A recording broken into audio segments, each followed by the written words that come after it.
மதுரை பாண்டி முனீஸ்வரன் கோவில் தல வரலாறும் அதை பற்றி அறியாத சில உண்மைகளும். பாண்டி, நீ என்ன செய்வியோ தெரியாது, என்னோட கோரிக்கையை நீ சீக்கிரமா நிறைவேற்றி தந்தே ஆகணும் அப்படின்னு சாமிக்கிட்டேயே கட்டளையிடுவது போலத்தான் வரம் கேட்கிறார்கள் பக்தர்கள். சாமிய தாயாய் தந்தையாய் தாயுமானவாய் தந்தையுமானவனாய் பார்த்தார்கள். ஆனால் அண்ணன் 15 நாளா கனவுல வந்து, வாடா வந்து என்னை பார்த்துட்டு போன்னு சொல்லிச்சு, அதான் வந்தேன் அப்படின்னு பாண்டி முனீஸ்வரனை அண்ணனாய் பார்க்கிறார்கள் பாண்டியின் பக்தர்கள். பொங்கலோ ஆடு வெட்டுவதோ சுருட்டு வாங்கி வைப்பதோ பாலாபிஷேகம் செய்வதோ எப்படி வேண்டுமானாலும் படைத்து பாண்டியை வணங்கலாம். கடவுளின் அருளை பெற சடங்குகள் ஒரு தடையாக இருந்துவிடக் கூடாது. விரும்பிய வழியில் கடவுளின் அன்பை பெறலாம் என்கின்ற உயர்ந்த தத்துவத்திற்கு உதாரணமாக இருக்கிறது பாண்டி கோவிலின் பக்தி மார்க்கம். மதுரை வடக்கு பகுதியில் இருக்கும் மேலமடை பகுதியில் இருக்கிறது பாண்டி முனீஸ்வரன் கோவில். பாண்டியை பற்றி மதுரை மாவட்டங்களில் மக்களிடையே பல செவிவழி கதைகள் உண்டு. அதில் மிரள வைக்கும் பிரசித்தி பெற்ற கதையும் ஒன்று உண்டு. வீட்டுக்கே அடங்காத பிள்ளையாய் வளர்ந்த பாண்டி நாலாவட்டத்தில் யாருக்கும் அடங்காத, அடக்கவும் முடியாத மனிதரானார். ஆனால் அநீதியை கண்டால் ஆக்ரோஷமாக பாய்வார். இப்படி வாழ்ந்த பாண்டி இறந்த பின் ஒரு குடும்பத்தின் குலதெய்வமாகி இன்று தென் மாவட்ட மக்களின் இஷ்ட தெய்வமாகி இருக்கிறார். இப்போதும் கூட பாண்டி சிலையை குழந்தைகள் பார்த்தால் பயந்து போகும்.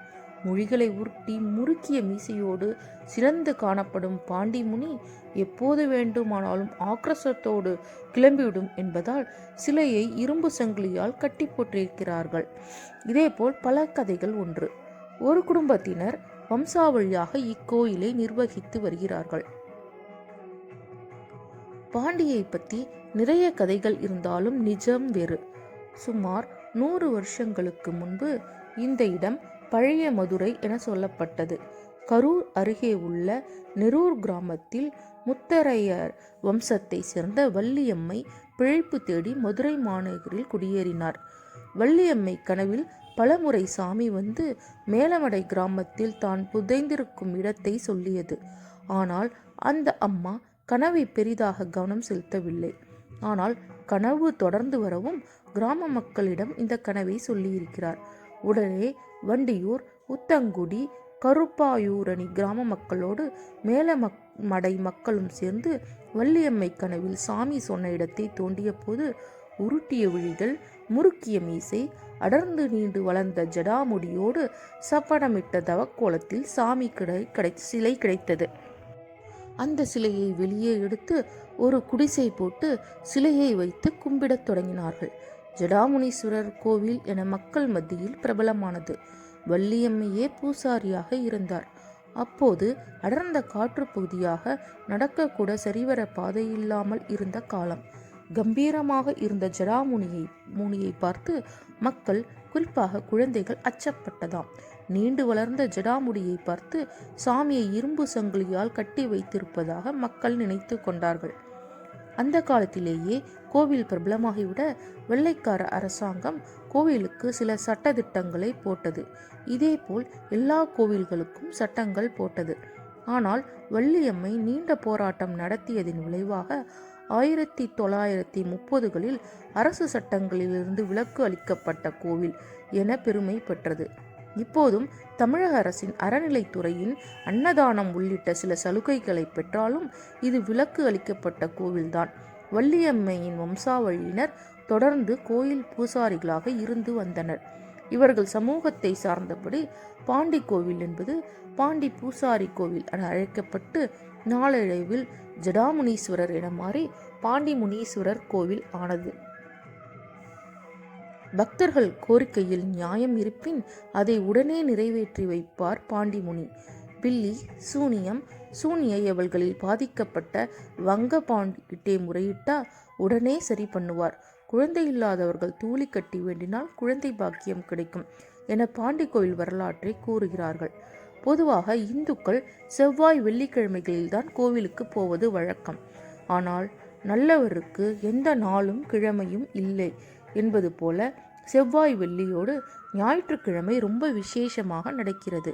அன்று பக்தர்கள் கூட்டம் அதிகமாக இருக்கிறது. எந்த மதத்தை சேர்ந்தவராயினும் கோவிலுக்கு வரலாம். மேலும் கர்ப்ப கிரகம் வரை சென்று பாண்டியை தரிசனம் செய்யலாம். இப்படி சமயங்களை கடந்த சாமியாக இருக்கிறார் பாண்டி. பொதுவாக வீடுகளில் வெள்ளி செவ்வாயில் அசைவம் சமைக்காத உண்ணாத இந்துக்கள் கூட குடும்பமாக வந்து ஆடு பலியிட்டு தங்கள் நேர்த்தி கடன் செலுத்தியும் அங்கே சமைத்தும் உண்கிறார்கள். ஆனால் பாண்டி முனி சைவசாமி என்கிறார்கள் கோவில் பூசாரி.